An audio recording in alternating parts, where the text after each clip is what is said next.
जैसे मैंने बताया साहब, पूरी दुनिया सांस रोक के डोनाल्ड ट्रंप की स्पीच के लिए वेट कर रही थी।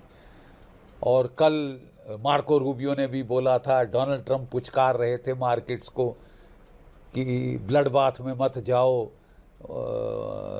Don't go go into panic. मैं सब बंद कर रहा हूँ, जल्दी कर रहा हूँ।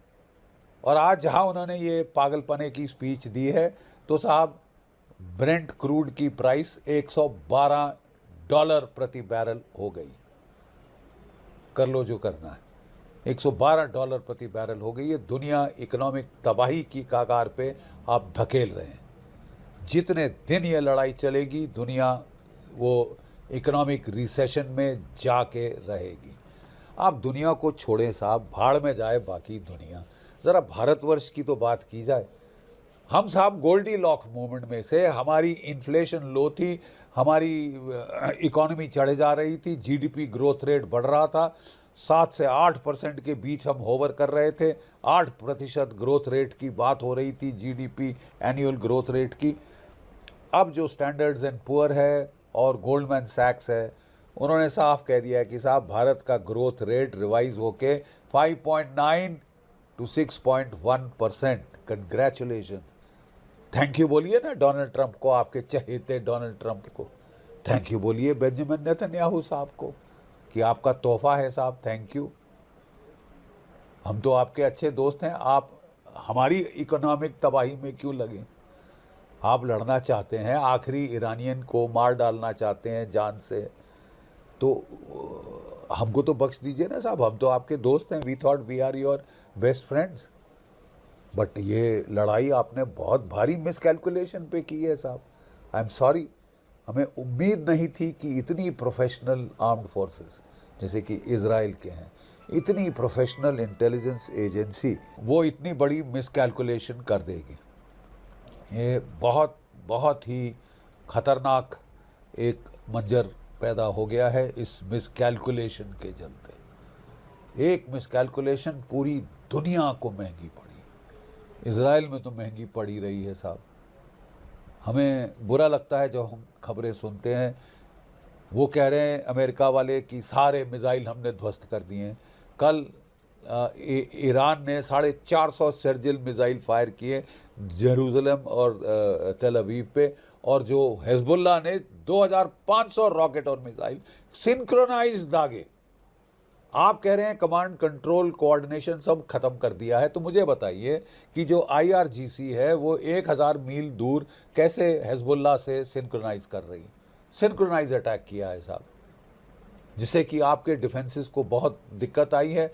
बहुत सारे मिसाइल्स और रॉकेट्स थ्रू हो गए हैं और भारी नुकसान हुआ है। इजराइल के चीफ ऑफ डिफेंस स्टाफ ने कह दिया है कि हम 900 दिन से लड़ रहे हैं साहब, थक गए हैं लोग। 4 लाख की फौज हमने लगा दी है लेबनान में, सदर्न लेबनान में, जहां बहुत भीषण रेजिस्टेंस हो रहा है, क्योंकि दूसरे भी तैयारी करके बैठे थे, दूसरे भी तैयारी करके बैठे थे साहब। और उसके चलते एक जो 162 इन्फेंट्री डिवीज़न है, मैंने कल भी बताया, 162 इन्फेंट्री डिवीज़न एम्बुश हो गई है वेस्टर्न कोस्टल हाईवे के ऊपर। उनके पहली रिपोर्ट थी कि कोई 50 तक मेरकावा टैंक गए हैं, आज की रिपोर्ट कह रही है 14 टैंक गए हैं मेरकावा। मुझे ये फिगर ज़्यादा ऑथेंटिक लग रही है।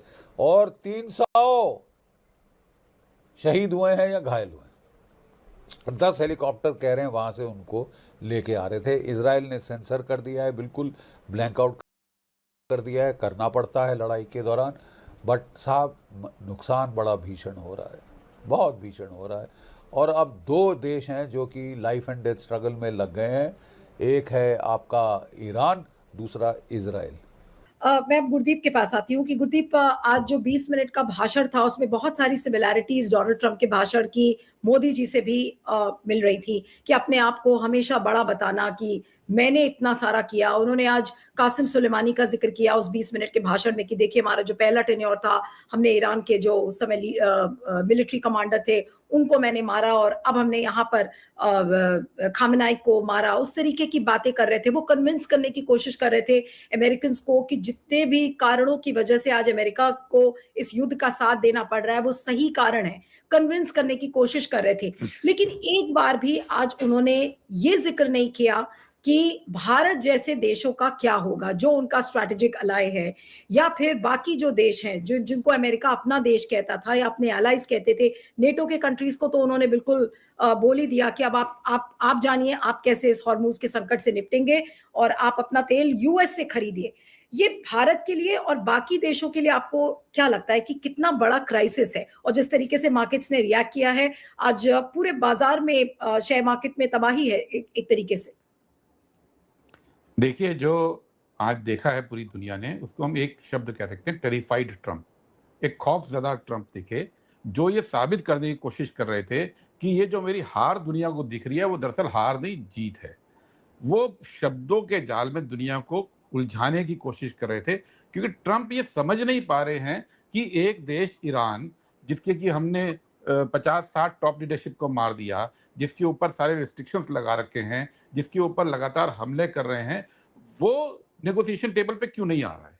वो इस बात को, क्योंकि ट्रम्प जो है वो बेसिकली धंधेबाज वाले, धंधा करने वाली मन।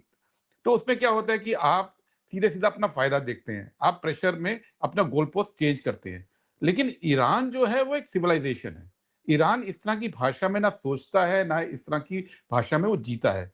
उसका जो भी एक्ट होता है वो लॉन्ग टर्म सिविलाइज़ेशनल एक्ट होता है। तो ट्रम्प इस बात को समझ ही नहीं पाए आज तक, और इसीलिए एक लगातार कन्फ्यूजन हो रहा है। आज उन्होंने बोला क्या? उन्हें बोला जी रिजीम चेंज तो हमने कर दिया। मतलब इस बात से ज़्यादा हास्यास्पद बात क्या हो सकती है कि रिजीम चेंज कर दिया? जबकि वही रिजीम चल रहा है। आपने लगातार एक लेवल, 2 लेवल के लोगों को आपने हत्या कर दी, लेकिन तब भी आप उस रिजीम को हिला नहीं पाए, और अब आप कह रहे हैं हमने तो रिजीम चेंज कर दिया। और फिर ये कह रहे हैं कि रिजीम चेंज करना हमारा मकसद ही नहीं था। पूरी दुनिया ने ट्रम्प के शुरू के स्टेटमेंट देखे हैं। ट्रम्प को पूरा, अब वो कहते हैं जी यूरेनियम की मुझे चिंता नहीं है। 2 दिन पहले तक यूरेनियम निकालने के लिए बूट्स ऑन ग्राउंड यानी कि फौज भेजने की बात कर रहे थे। आज वो कह रहे हैं वो तो इतनी नीचे धूल के अंदर दबा हुआ है कि उसको कोई निकाल नहीं सकता है, अब वो मेरी चिंता नहीं है। वो होर्मुज़ के बारे में तो और इंटरेस्टिंग बात कर दी। उन्हें बोला ये मेरी चिंता नहीं है, आप लोग जानिए जो वहाँ से तेल लेते हैं। मतलब मैंने कुएँ में भांग घोल दी है, अब भांग को पानी से अलग करना आपका काम है, मैं तो अब अलग हट गया। लेकिन ट्रम्प ये नहीं बात समझ रहे हैं कि ठीक है, तेल तो उनके पास है, लेकिन उनके फर्टिलाइज़र का क्या होगा? अमेरिका के अंदर डिबेट चल रही है कि क्या इस बार बड़े पैमाने पर किसान उनको अपनी क्रॉप इस बार मिस करनी पड़ेगी? उनकी दवाओं का क्या होगा? आधी दवाएँ इंडिया से जाती हैं, जेनेरिक दवाएँ, और इंडिया पूरी तरह से डिपेंडेंट है वहाँ से जो हमारा पेट्रोलियम मॉलिक्यूल्स आते हैं। तो ऐसा नहीं है कि ट्रम्प के देश को इसको भुगतना नहीं पड़ेगा, भारत जैसे देश को तो भुगतना ही पड़ेगा। क्योंकि ऐसा वॉर में जहाँ पे आपकी मार्केट हिल रही है, जहाँ पे इंडस्ट्री हिल रही है, आपकी एनर्जी का इश्यूज़ खड़े हो रहे हैं, आपकी फार्मास्यूटिकल इंडस्ट्री हो, पैकेजिंग इंडस्ट्री हो, ऐसा कोई आपको इंडस्ट्री नहीं दिखेगी जो इससे इम्पैक्ट नहीं होगी। हमारा तो होगा, लेकिन अमेरिका पे भी लगातार असर हो रहा है। आज ट्रम्प अपने लोगों को ये कहने की कोशिश में थे कि नहीं हमारा मकसद पूरा हो गया, और ईरान को धमकाने की कोशिश में थे कि अगर आप मान लो कि हमारा मकसद पूरा हो गया, अगर आप ये नहीं मानते हो तो मैं आपको स्टोरेज में वापस भेज दूँगा। यानी कि ट्रम्प वो बात करना चाह रहे हैं, और ये वो ट्रम्प है, ये वो अमेरिका है जो होर्मुज़ के ऊपर कह रहा है सिक्योरिटी के बाद, जो आज तक सोमाली पायरेट्स को नहीं हैंडल कर पाया। आज तक सोमाली पायरेट्स को अमेरिका हैंडल नहीं कर पाया है। ये असलियत है उस इलाके की। तो सवाल ये है कि आज जो उन्होंने किया है, वो पूरी दुनिया को और ज़्यादा दिक्कत में डालने वाली बात है। उसमें भारत भी इंक्लूडेड है। भारत को आज की तारीख में प्लान करना पड़ेगा। ये दुःख की बात है कि हमारा ना प्लान ए है, ना प्लान बी है, ना प्लान सी है। भारत की सरकार को समझ में नहीं, उनका भी एक ही तरीका है। जैसे ट्रम्प वहाँ कह रहे हैं कि मान लो मैं जीत गया, तो मोदी सरकार भी कह रही है मान लो कि एलपीजी की प्रॉब्लम नहीं है। लाइनें लगी हैं। लोग लोग मजदूर जो है वो शहर छोड़ के गाँवों की तरफ पलायन शुरू हो गया है। पर वो कह रहे हैं मान लो ये कुछ नहीं है।